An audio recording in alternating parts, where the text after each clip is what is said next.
Hey guys, welcome back to another video on my channel. Today we're going to be covering 5 data packs for Minecraft 1.21.4. Now it's been quite a while since I've done a data pack video, and today we've got some good ones to showcase. So let's jump straight to it. Once again, all the data packs I showcase will be linked in the description in the order I showcase them. So the first data pack we're going to cover is one that makes a change to bundles. And this makes it so you can pick up entities with bundles. So if I was to click on this sheep, you can see I now have a line bundle with cursive binding. But this does have the sheep inside of it. As you can see, I can place it back down. So it makes bundles a little bit more useful. If you don't like using them for items, you can now pick up entities with them. Now, inside of the data pack description, it says you can pull it in your offhand to charge it up like a crossbow to then launch it. But I can't seem to get that working, so I'm not exactly sure what I'm doing wrong here. Now let's quickly just try some animals to see if we can pick these up. So I have a creeper, I have a warden, I have a camel, I have a sniffer. And some other animals we could try is maybe let's try the creaking. And let's also try a aquatic mob. So let's maybe try a pufferfish. And then let's also try maybe a nether mob. So let's get maybe a magma cube. So now trying all these, I'm doing it in survival mode. So if I click on a creeper, you can see I do have the creeper.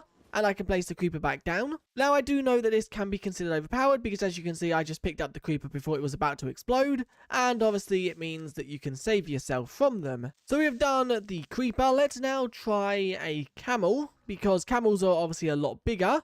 And I rode the camel. Can I do it by shifting?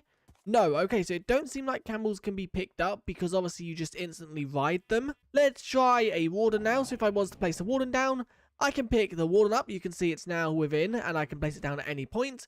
That warden can now go and fight the creeper, or it's probably going to hunt me down. So now once again, trying the others, we now have a magma cube and you can see I can pick that up. We then have a sniffer, which I can pick the sniffer up. We then have the creaking, which I can pick the creaking up. And then we finally have a pufferfish, which I can also pick the pufferfish up. Now, this works with any bundle. It doesn't have to be the lime one. I was just using the lime one as an example. If I was to grab any different color, you can see just by clicking on the mob, it picks up the entity. So that first data pack is a pretty good one. Let's now jump to the second one. So the second data pack we are going to cover is one that adds one new enchantment to the game. And this enchantment is called Deep Pockets. It comes levels 1 to 3.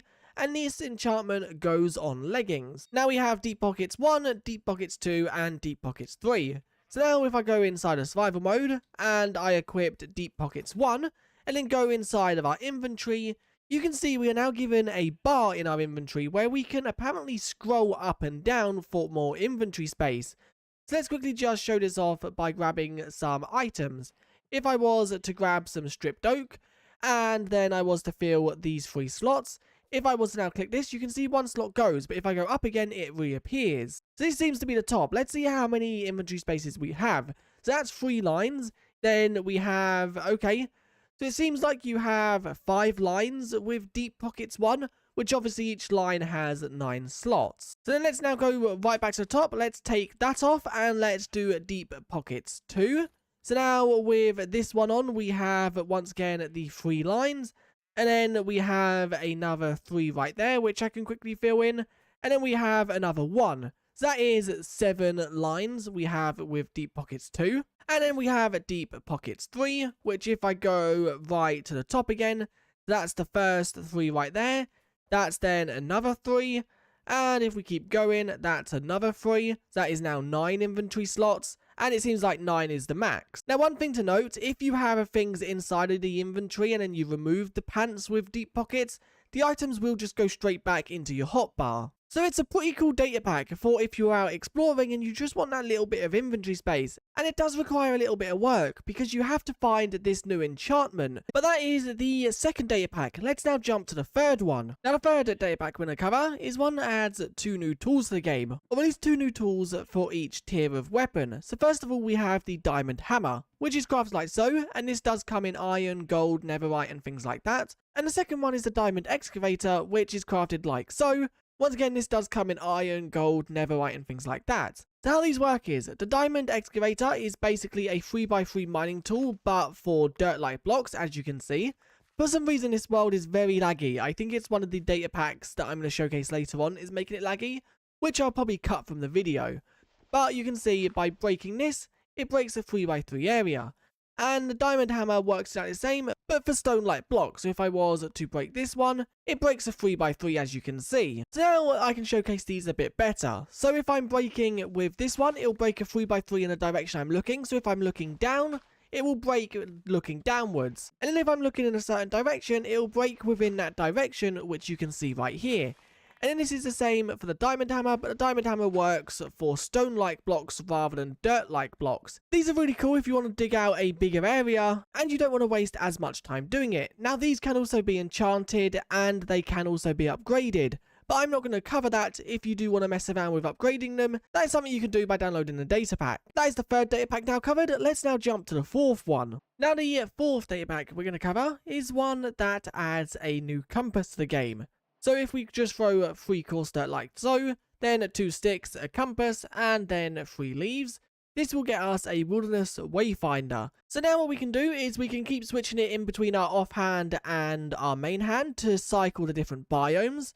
So now let's say we want to find a pale garden. We can cycle through to find the pale garden biome, and it's going to take a little bit of time because obviously we've got to go through every single Minecraft biome.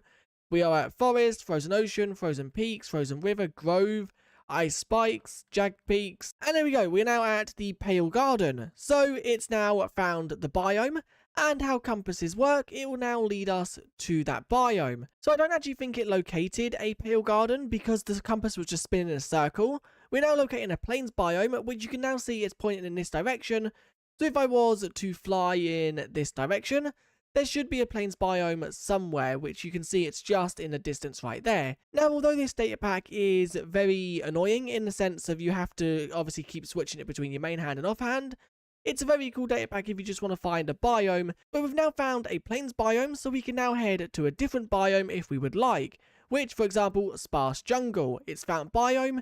It's somewhere in this direction. So if we was to now travel in this direction, and one thing to note that I didn't explain is that once you have got the biome you would like, all you need to do is click with the compass, and you can see there is a sparse jungle right here, which is the biome I was currently locating. So let's quickly just say we want to locate a sunflowers plains. Now I have that biome selected. All I need to do is click with a compass. It will search for the biome, and you can see now it is locating that biome. So that was the fourth data pack. Let's now jump to the final one we're going to cover in this video. And the final one we are going to cover in this video adds a new technical block to the game. So if you craft yourself a deep slate like so, and this is cobbled deep slate, then a dispenser, and then a diamond pickaxe, this will get you a block breaker, which if we pull it in our hand and then place it down, you'll see it'll be able to break any block in the direction that is in front of it. But for it to break, it does need a redstone power. So if I was to quickly just grab a repeater and then a button, you'll see that every time it gets powered, it will break the block in front. So if I now press this button, you can see it breaks the block. And this works for pretty much any block within the game. For example, if I was to put a jungle log there, it will break the jungle log, and it does it pretty instantly. It doesn't require, like a player, the breaking animation. I guess let's try some blocks that can't be broken. Beds are obviously a weird block because they have 2 parts and it instantly breaks the whole bed. What about bedrock? Yes, it cannot break bedrock, which is good. So vault blocks, it cannot break them either. Can it break trial spawners? It cannot. Can it break obsidian? It can break obsidian. And it can break normal spawners. So there are definitely some blacklisted blocks it cannot break, but it can break the majority of blocks that can be broken by the player within a Minecraft world. Now, one other use that I have quickly just come up with is a concrete powder farm, because obviously we have a waterlogged leaf right here, so the water will turn concrete powder into concrete. Then I have a observer right here detecting when there is a block update or even a block placed. And then we have a redstone signal going round to the block breaker. And you can see every time I place one here, it turns to concrete, and then it gets broken and placed in the hopper below. So there are a lot of uses for this, and especially a lot of technical uses for players who like redstone. But anyway, that is the 5 data packs for this video. Once again, if you did enjoy this video, do like and subscribe. All the data packs will be linked in the description in the order I showcased them. And I guess I'll see you guys in another one very soon. Thanks for watching, and I'll see you guys next time. Bye.